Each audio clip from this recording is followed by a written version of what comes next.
Okay. ఈరోజు film star Allu Arjun గారిని arrest చేయడము ఒకటి ప్రతి ఒక్కరు కూడా అర్థం చేసుకోవాల్సిన అంశం ఏంటంటే ఇది ఒక యాక్సిడెంట్ జరిగింది. యాక్సిడెంట్ జరిగినప్పుడు ఎవరు పర్పస్ఫుల్గా చేసిన అంశం కాదు. ఇప్పుడు జనరల్గా ఎక్కడైనా సభలు జరిగినా లేకపోతే ఏదైనా మూవీ రిలీజ్ అయినప్పుడు ఫస్ట్ డే రోజున జనరల్గా ప్రతి ఫిల్మ్ స్టార్ చిన్న హీరో అయినావండి పెద్ద హీరో అయినావండి జనరల్గా ఒక థియేటర్కి వెళ్ళి ఆడియన్స్తో పాటు చూడడం అనేది గత 20 సంవత్సరాల నుంచి కూడా ఒక పరంపరగా వస్తాం. ఇప్పుడు అక్కడ ఒక యాక్సిడెంట్ జరిగింది, తొక్కిస్లాట్ జరిగింది. తొక్కిస్లాట్లో పాపం నిజంగా అన్ఫార్చునేట్ ఇన్సిడెంట్, ఒక మహిళ చనిపోవడం నిజంగా చాలా బాధాకరం, దురదృష్టకరం. కాకపోతే దానికి సంబంధించి నాన్ బెయిలబుల్ సెక్షన్స్, ఒక స్ట్రింజెంట్ సెక్షన్స్ కూడా మరి పెట్టించడం జరిగింది.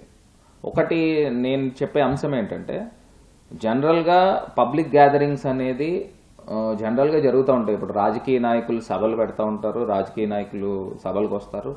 జనరల్గా ఒక అన్ఫార్చునేట్ ఇన్సిడెంట్ జరిగితే ఏ రాజకీయ నాయకుడిని అరెస్ట్ చేశారండి?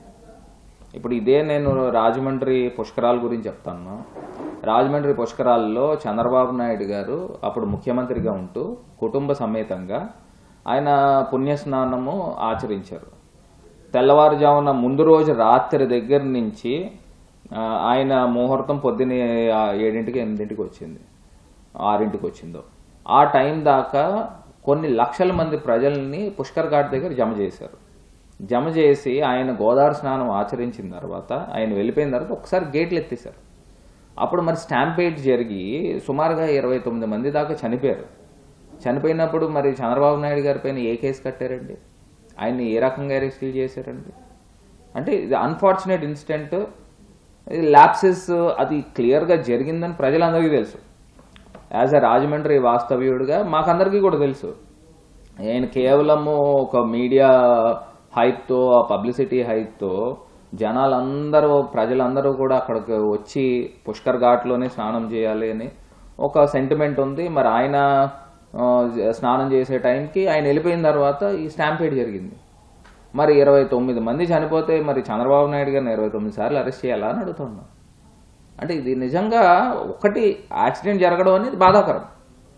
మరి ఆయన అల్లు అర్జున్ గారిని అరెస్ట్ చేశారు, అరెస్ట్ చేసి నాన్ బెయిలబుల్ సెక్షన్స్ పెట్టారు.